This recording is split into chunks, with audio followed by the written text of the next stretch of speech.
It's about the time to talk it out. Let's talk. It's time to talk it out. It's time to talk it out. Let's talk. You know it's time to talk it out. I was saying, you're tuned in to Talk It Out, and we have an exciting episode for you today. Check it out. Before I go into it, I have to bring in my co-host, DJ Despair, all the way from Winnipeg, Canada, and the one and only DBoss and Hugh, all the way from Toronto, Canada. Yeah, here we are. I don't know if Despair dropped out or something, so he's not here. Hey, what's going on, guys? How you doing? Fine, how are you doing? I am here. Sorry for your death and stuff. Sorry for that. Hey, thank you. I appreciate all the prayers of everyone. For those of you that are wondering, my uncle passed, but our family is doing a lot better. We know that he's in a better place. And that brings the topic of today. You know, I was listening to the other segment, right? And I was just sitting here and listening, and I'm like, wow, interesting, right? And I began to think to myself, like, do we honestly really think, or are that naive, that the government is going to really give their game plan away, or even give hints away to what they're up to in the future, right? We can only assume. And I say these things because by me being a military veteran, a man that dealt with the government, you know, I just had to throw that out there because, you know, it just was in my head. And I was like, you know what, I got to say it. You know, I'm not big into politics. I don't like getting political. Disclaimer, I don't like getting political. But I most definitely had to throw that out. Now, the subject of today, truth. What is it? How is it defined? And who dictates it? Truth. Everybody has their own version of truth. Okay?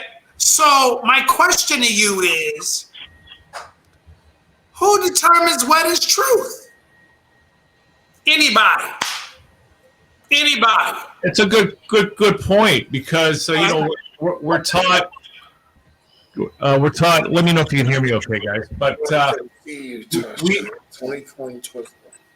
what's all that? Anyways, okay. So we learned stuff in school, right?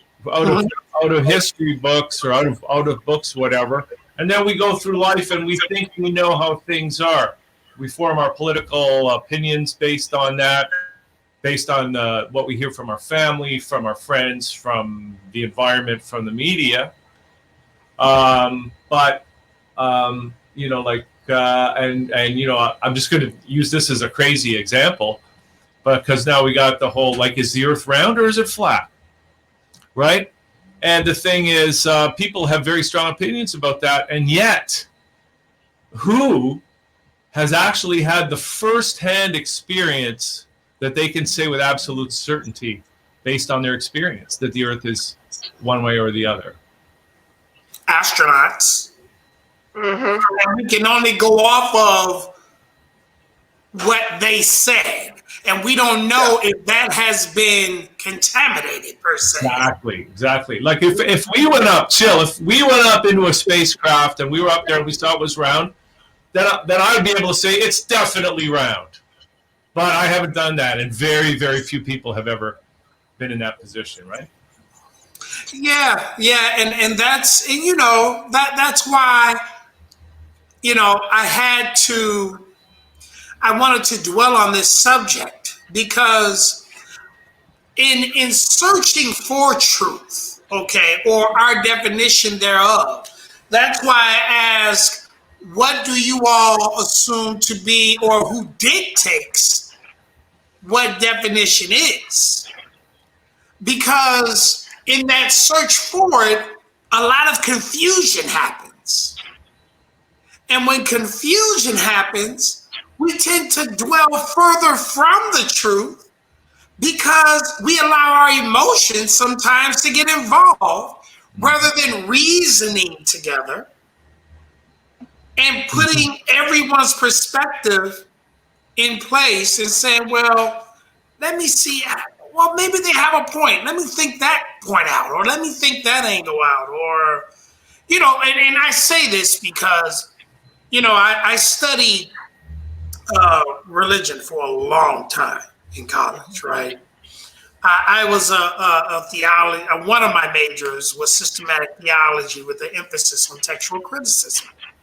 So by studying that, you know, I dealt with a lot of different pastors and their versions of the truth, and their what we call an exegesis or interpretation of the Bible, okay, or other religious books, you know, and how they felt about it.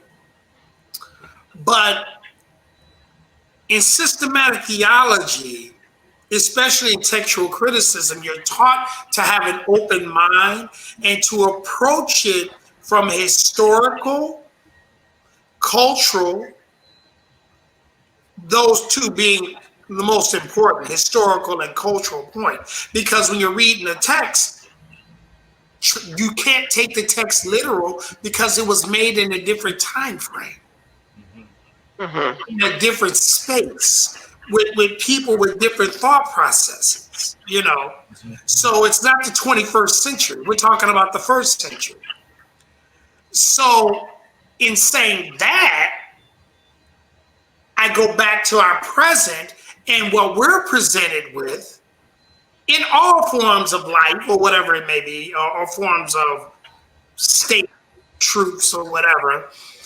And I ask you, are we taking the statement that was made and putting ourselves in their cultural, physical situation and saying, according to how they live and where they're from, can I see that? Can I envision that being possible? You see what I'm saying? You know, it's like the ghetto, it's like looking at the ghetto, a mindset of a person from the ghetto to the mindset of a person from an upscale life. Really, a lot of people don't realize.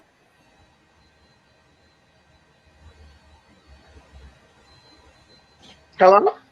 Uh-oh. I was looking forward to hearing what I was going to say. And then the thing went off.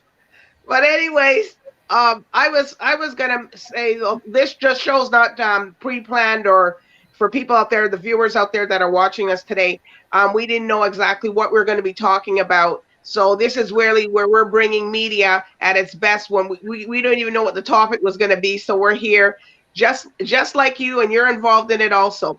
But what I wanted to really mention about is about Adam and Eve. A lot of people said that they sinned, and they said that it wasn't the apple, it was a snake, or it was something else. So, you know, but what is the truth with that? And then some people don't want to tell you what really happened because maybe you're too young or something like that to know what really happened in that garden. What do you think about that, Hugh? I can't multitask, DBoss. What do you think about me? I'm trying to do, you know, I'm trying to manage the show too and stuff like that. No, sorry, what were you, just quickly, can you just, what about Adam and Eve again? You know what was the real truth that committed the sin with Adam and Eve? Some people said it wasn't the apple, it was a snake or a serpent. And that's what, you know, some people are saying something different. So, you know, I guess according to your age or your maturity or your level, your spirituality level, you know, what really is happening with that. And look, it came back So I just wanted to know what really is the truth what is the truth behind Adam and Eve? Did she eat the apple, or was it a snake, or did she have sex with another man that was in the garden? You know. Maybe that we could talk about that another day. That's a big giant topic. I want to get back to what Jill was talking about. So that's what I'm saying is that what is the truth? You know what I mean? And how everybody speculates the truth from that. Yeah, Jill. Yeah, take us back to where you were coming in. So, the powers that be did not want me to say what I was going to say. Oh, we're cutting him off right now.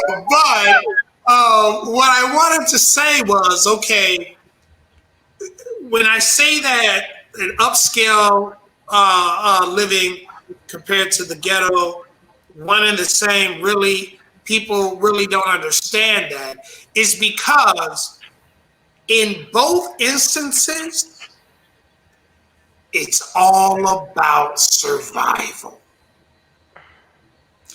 A person that is living a very rich, high-class life would not have that high-class life for long if they did not have the instinct of survival.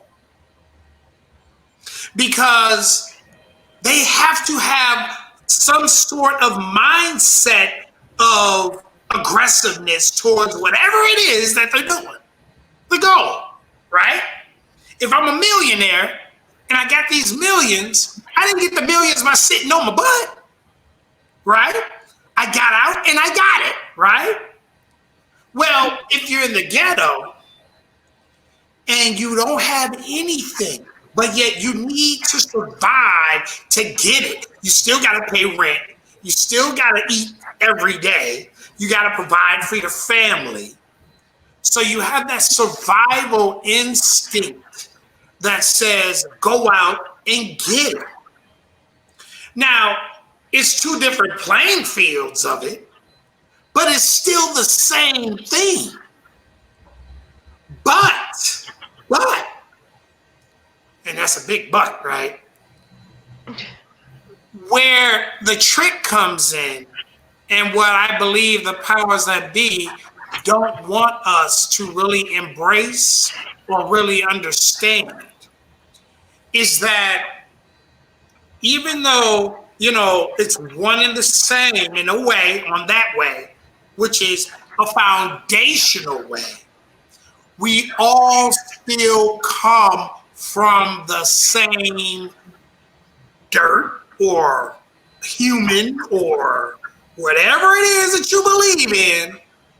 We all still come from the same thing. So in essence, you're no better than me, regardless of your political or financial status. But in our society, it's made to make you feel and think that because this person has this much or whatever, that they're better than you, or they're this than you, or they can afford to do this or can afford to do that. So therefore, they are more privileged than you. When in essence, guess what? Who made money in the first place? God didn't make money. Man made money. So really, money in essence really has no freaking value. We put the value on money. And that's why money is really valuable, because humans did it. Right.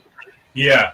And just one thing about the money, though, is that we got a money system that has, like, money isn't just a natural thing. There's a rule set that defines what money is. And right now, the way money works is designed in such a way that it basically, it's a tool of control of at the very highest level over everybody else, who then essentially becomes a slave to the system.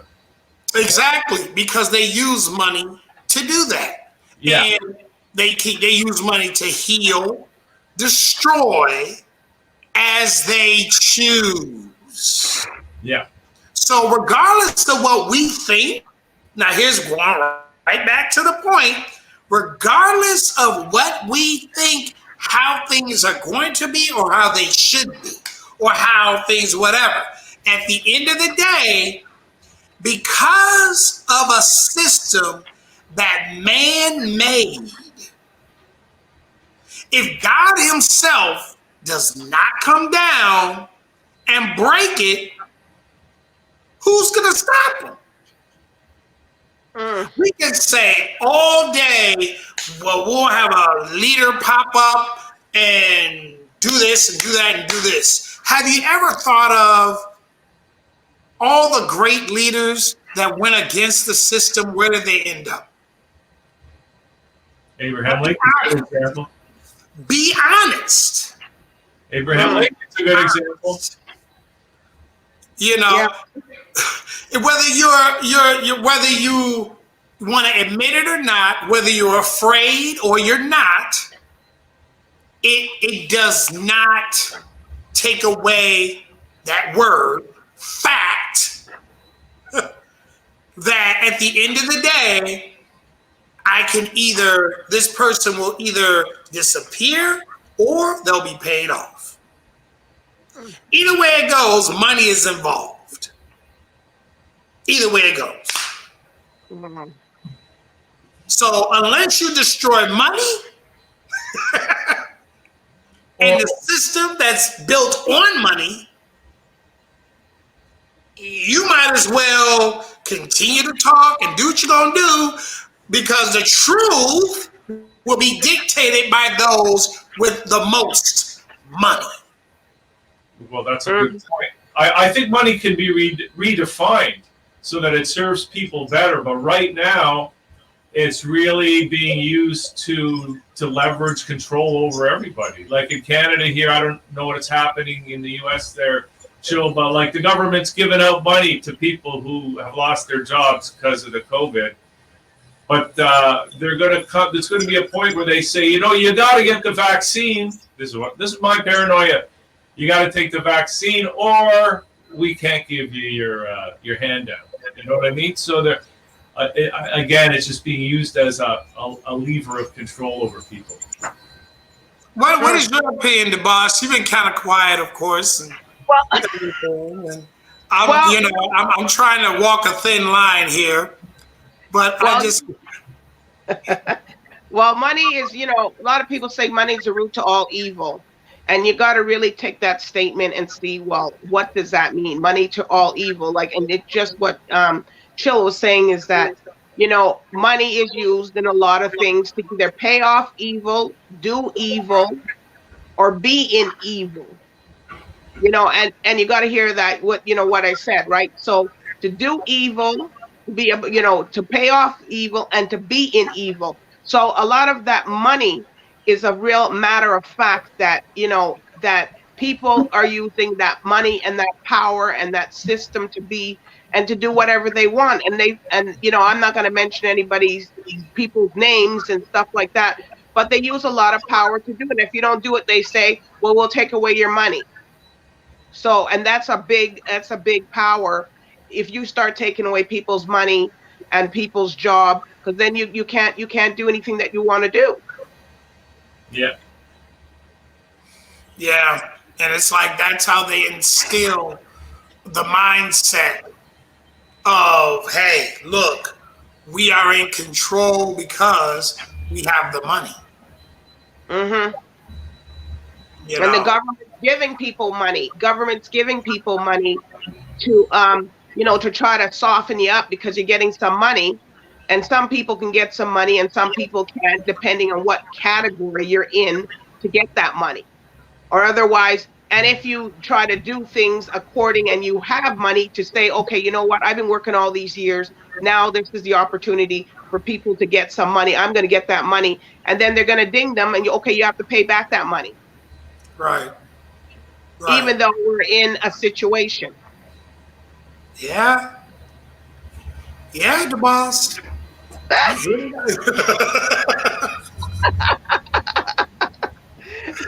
You hit it on the point. Yep. You know, it's even infiltrated our own belief system, and that's what's scary. You know, it's infiltrated our belief system and spiritual traditions because you know it's become a huge thing in the church where people don't even want to go to church. You know, and it's become bad.